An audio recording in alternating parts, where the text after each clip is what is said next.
Je suis bien contente de vous retrouver aujourd'hui parce que j'ai eu beaucoup de questions qui sont revenues ces derniers temps et je voulais vous en parler et j'ai pas eu le temps.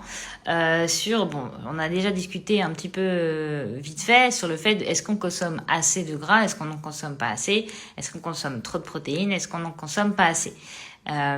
Et je vais relier en fait cette réflexion au fait que je dis souvent, et on me pose toujours la question, le gras ajouté à l'assiette, le gras total.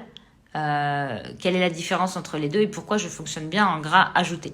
Alors, je fonctionne en gras ajouté parce que déjà, ça va vous aider à vous rendre compte comment votre métabolisme fonctionne. C'est-à-dire que si vous savez qu'avec 20 grammes de matière grasse ajoutée, vous n'avez pas faim entre les repas, vous savez que peu importe ce que vous allez manger, vous partirez sur une base de 20 grammes, ce qui vous permet de vous faciliter les choses quand vous faites vos assiettes.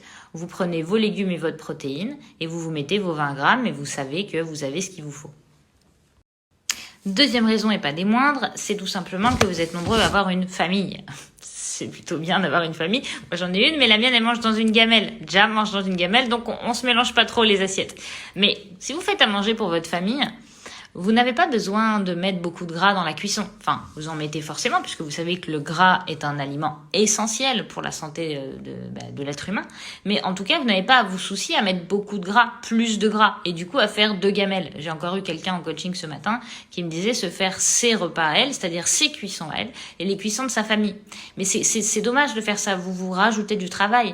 Partez sur une cuisson basique pour toute la famille, avec une dose de féculents en plus pour ceux qui mangent pas keto. Mais vous venez vous mettre juste plus de gras dans l'assiette. Ça vous permet de partager les mêmes plats, sauf que quand d'autres vont se mettre du ketchup, vous allez vous mettre du beurre. Et dernière chose, même si je pense qu'il y en a d'autres, mais c'est celle-là dont je voulais vous parler aujourd'hui qui est très importante.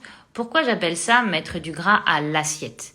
Alors, pour les keto confirmés, vous voyez souvent par exemple Nana qui me partage ses assiettes que je partage, elle met son beurre dans son verre, d'accord ? Mais ça fait un moment qu'elle est en keto, elle sait ce dont elle a besoin, elle connaît sa manière de fonctionner et surtout, dans son assiette, il y a des matières grasses, des protéines grasses.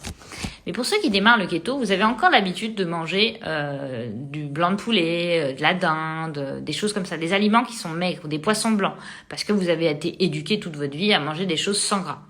Et venir mettre du gras dans votre assiette, vous avez du mal. Et donc, vous avez tendance plutôt à utiliser des boissons liquides, des fat bombs liquides, à mettre du gras dans vos verres, entre les repas ou en fin de repas. On vous dit souvent que le risque de surconsommation de protéines, c'est la néoglucogénèse.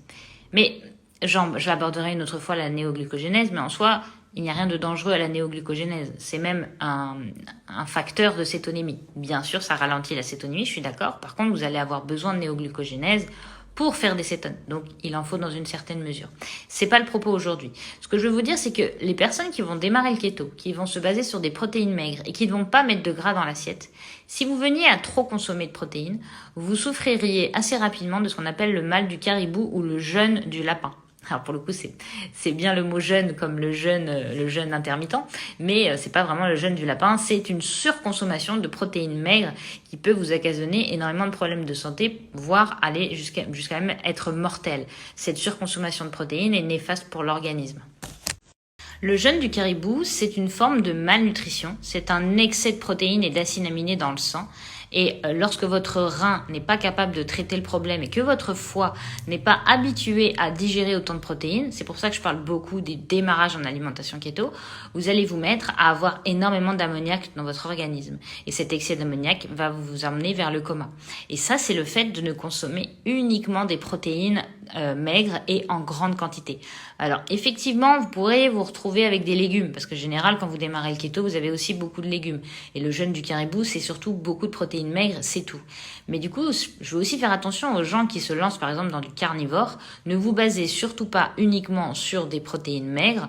Variez toujours vos sources de protéines. On privilégie toujours les protéines grasses. Et surtout, on vient toujours mettre du gras dans son assiette. À chaque bouchée, une bouchée de protéines, une bouchée de gras. Alors, ce qui est un petit peu dérangeant avec le jeûne du caribou, c'est que quand il commence à s'installer, vous pourriez penser que c'est une grippe keto. Tout simplement parce que c'est des maux de tête, beaucoup de fatigue, un ralentissement du rythme cardiaque, donc une arythmie cardiaque, vous pouvez avoir des nausées, de la diarrhée, et tout ça, vous pourriez le relayer effectivement à votre changement alimentaire. Mais en fait, c'est pas du tout en fait un keto flou, c'est tout simplement que vous ne vous donnez pas suffisamment de nutriments et surtout d'acides gras. Donc c'est sûr que vous allez vous dire, ouais, peut-être que je manque de gras ou je manque de sel, je vais en rajouter. Mais en fait, vous manquez beaucoup plus que ça. Il vous faut vraiment un ratio. Moi, je vous demande de viser minimum 1,5 g de gras par kilo de poids de corps, en partant dans l'idée que vous avez 1 g de protéines par kilo de poids de corps. Les macro-cibles que je viens de vous donner sont des cibles, c'est-à-dire que ce sont des minimums. Il vous faut viser cet apport-là. 1 g de kilo de poids de corps de protéines, 1,5 g de kilo de poids de corps de lipides, que vous pouvez largement dépasser. Vous pouvez aller jusqu'à 1,7 g de protéines, sans aucun danger. Ne vous occupez pas de la néoglycogénèse, pensez satiété et gras, tout en veillant à avoir toujours ce ratio de 1,5 g de lipides. Donc il y a toujours 1,5 fois de plus de gras que de protéines dans votre assiette.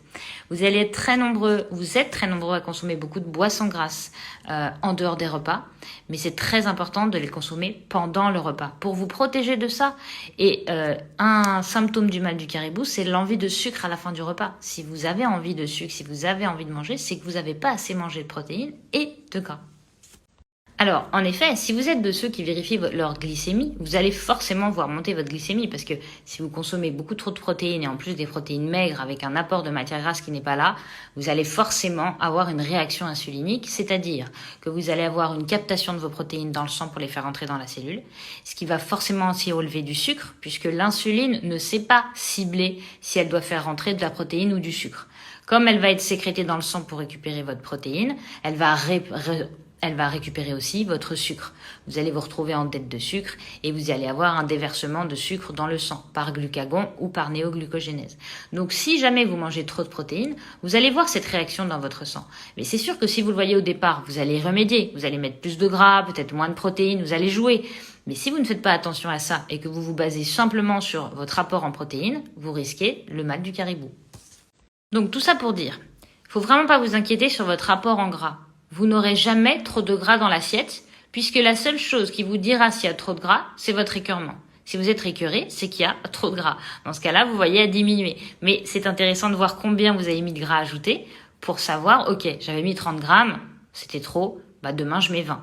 Et si à 20 vous êtes super bien, vous restez sur 20 grammes.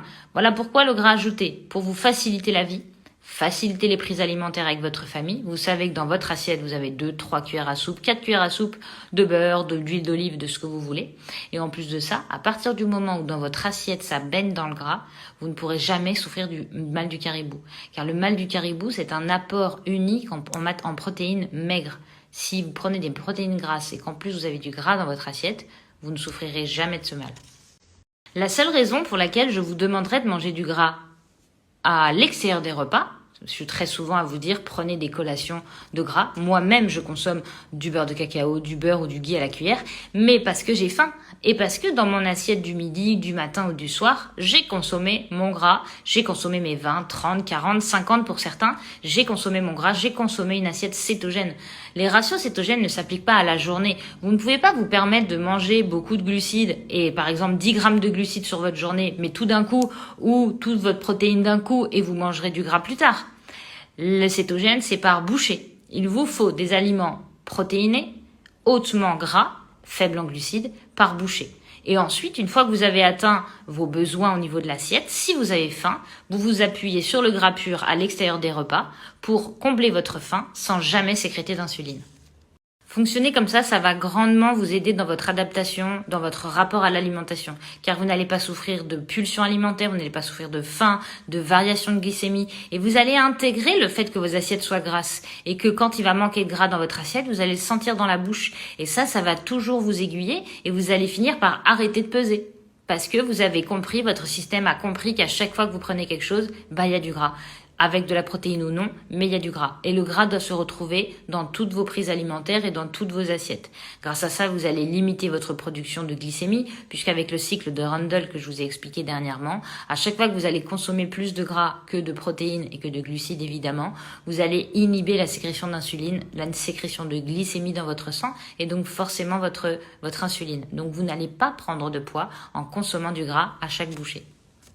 Voilà mes chers Wiggy, je ne vous laisserai pas vous transformer en caribou ni en lapin. Je veux que vous restiez bien gras. Je veux que vous continuiez à consommer du gras dans vos assiettes, dans vos verres si vous voulez, dans vos verrines de dessert si vous voulez, sous forme de crème à l'œuf et au gras. Il n'y a pas de souci. Par contre, voilà, à chaque prise alimentaire, il y a du gras pour toujours rester en sécurité, finir ses repas très serein, rassasié jusqu'au prochain repas. Et si le repas du soir ne se montre pas parce que vous n'avez pas faim, eh ben vous vous écoutez. Mais à chaque repas, on mange du gras. Voilà, je vous dis à plus tard pour vous répondre à toutes vos questions.